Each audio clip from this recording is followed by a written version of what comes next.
Naisipan ko ngang magluto ng chicken curry. Medyo na-miss ko nga ang pagbablog dahil medyo matagal din akong hindi nakapag-mini vlog sa aking pagluluto. Inumpisahan ko na nga palang pirituhin itong mga manok at isinunod ang ating mga gulay. Inuna ko yung patatas at isinunod ang ating karot. Matapos ko nga silang pirituhin, ay nagsimula na nga akong naggisa. Inuna ko na nga pala ang ating luya at nang lumabas na nga yung aroma nito, isinunod ko na nga pala ang ating sibuyas at bawang.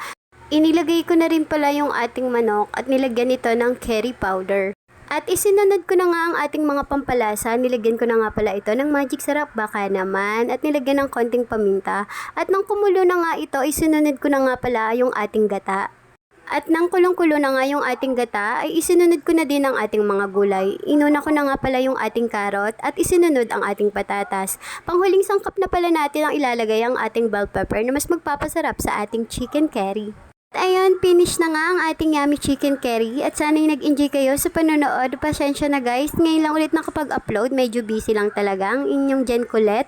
Thank you for watching, see you in my next vlog. And continue to support me and giving me a star baka naman. May pa-star kayo dyan. Please like, share, and comment. See you in my next vlog. Bye-bye. God bless all. Mwah. Mwah. Miss you all guys.